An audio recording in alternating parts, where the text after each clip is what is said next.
Ever needed a 2-in-1 sander with switchable orbits?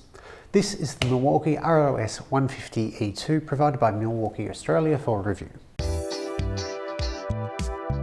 The Wood Night is sponsored by I Would Like. Before I dive into the review, it's probably important to provide a little bit of context. After the last 12 months or so of building a lot of large flat furniture, tables, that sort of thing, I've had enough of the 125mm or 5-inch random orbit sander that I have. It's too small and has too much vibration. 150mm or 6-inch sanders have 44% more surface area, so they just get the job done quicker.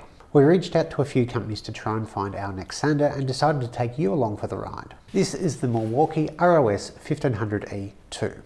It features a 440-watt motor, which is very powerful for the class. It has a speed range of 4,000 to 10,000 oscillations per minute, got heavy construction which should be durable but comes in at a fairly hefty 3 kilos, a long 4-meter power cable, and the big feature, switchable orbits from 3.2mm to 6.4mm. The 440-watt motor, from what I can see, is the highest power motor of its contemporaries, which I'm sure aids in removing stock, but I'm assuming that also leads to it being one of the heaviest sanders in the class at 3 kilos. You won't be sanding any vertical surface with this. It's about double the weight of a Festool ETS sander and about 600 grams more than either the Bosch or Makita sanders in this class. So let's talk about those orbits. There isn't a standard orbit size for random orbit sanders, so it can be difficult to compare different brands and models. However, generally speaking, the larger the orbit, the more aggressive the sander is. This can be used very effectively. Have a more aggressive sander for coarser grits of sandpaper, then switch to a smaller orbit sander for grits, say, above 120 grit. At least that's the theory anyway. A good example of this is a certain green company produces 2 sanders with the only difference being that one has a 3mm orbit and one has a 5mm orbit. It can be very expensive if you have to have both. Milwaukee solves this problem by having a switch on the body, and it looks really similar to the forward and reverse switches on their drills. This is an almost unique solution, with Metabo having the only other similar option on the Australian market. In practice, yes, I have found that the 6.4mm orbit does remove material quicker, though this comes at the expense of more vibration unless you turn the speed down considerably. Then it gets a little bit trickier to measure which mode actually works faster. For my tests, I pitted the ROS150E-2 up against Bosch's Gex 125-150 AVE. Both used 80 grit sandpaper to remove the router tracks left behind on a red gum slab. The surface area was approximately the same. For surface finish quality, I'd say at 80 grit it's too hard to tell. They both performed admirably and looked identical. The Milwaukee sander, having a 2.4 larger orbit and more powerful motor than the Bosch, powered through and beat it by a good 30 seconds. Not bad when the results were under 4 minutes for both. Both were hooked up to my vacuum, and as you can see, the Milwaukee dust collection isn't as efficient, with a lot of the dust being left behind on the sander's interface pad and on the sandpaper. This will often attribute to a piece of sandpaper becoming useless even if the grit is still usable. Dust collection with the included bag, which has a spring thing inside to keep it from collapsing, is surprisingly good for passive collection. However, it is just a bag, there's no filter inside. I can really only see myself using passive collection if I need to collect some sanding dust to make a filler with epoxy, for example.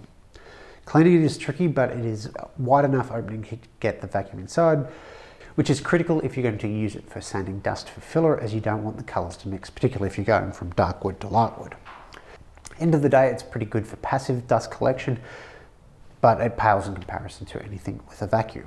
The real dust collection comes from hooking up a sander to a vacuum. And here the ROS150E-2 loses some points. The port side at the back is wrong. It fits neither my fine Dustex hose or my shop vac style hose. I'm guessing it would be a perfect fit for Milwaukee's vac. Perhaps the shop vac style standard differs in Australia, I'm not sure.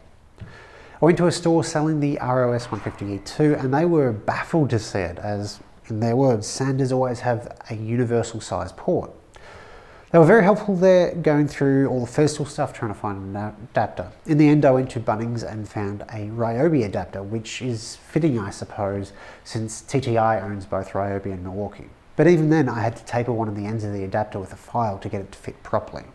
The sander uses 6-hole pads rather than 6+1 or 8+1 or even the extreme 16+1. And from what I can see, there are no first or third party alternative sander pads available to switch to 8+1 for better dust collection. End of the day, the dust collection isn't crash hot. Too much sanding dust ended up on the pad, which will shorten the life of the Velcro. There was always dust left behind in the port and around the soft hood that encloses the disc. It did tend to collect in the tool rather than spewing forth into the air, so I guess it's the lesser of two evils. As mentioned, this is a heavy sander. You will not be using this vertically. Not that I particularly do that anyway. The handles are a little square, but the overmolding is forgiving enough that the feel in hand isn't too bad. The handle trigger area is particularly large, which means you could wear gloves and still use it. The speed control dial is very stiff and difficult to turn, but the flip side is you're not going to accidentally change the speeds. It is in an awkward spot on the front of the unit, so you have to think a little bit more before adjusting. Same applies to the trigger lock. It's a fairly small recessed button that requires a fair bit of travel to depress and a small finger. I can't use my thumb to press it down, and with gloves I think it'd be impossible. It is a particularly poorly designed feature. However, it is vibration that kills the sander. When I first tried it out, my hands felt a little tingly after a while, but I put it down to feeling a bit off that day. However, trying it the next day resulted in the same feeling, and I looked up the spec sheet and it's listed as 6.1 meters a second for vibration. 6.1 meters a second according to Canada's OH&S is okay for 2 to less than 4 hour sanding.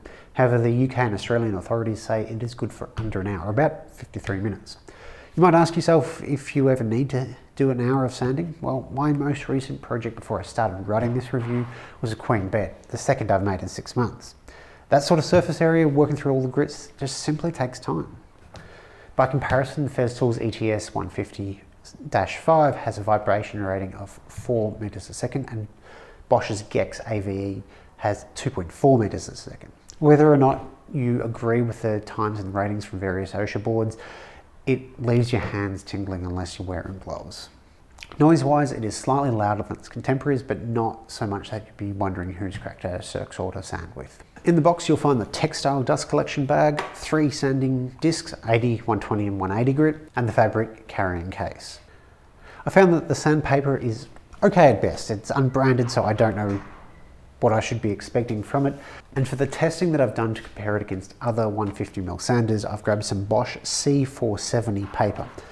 I'm not convinced this Bosch paper is any good, but that doesn't really matter. I'm after something that I can use consistently across a range of 150mm sanders so that I can fairly compare them. The bag feels sturdy enough, looks nice, and has room for plenty of sanding discs. But it isn't really sturdy enough to store the sander in for transport, and I'd be concerned that it lays the sander on its side, which places some of the weight directly on the interface pad. You don't really want that deforming over time. At the end of the day, I think this is a bit of a mixed bag of a tool.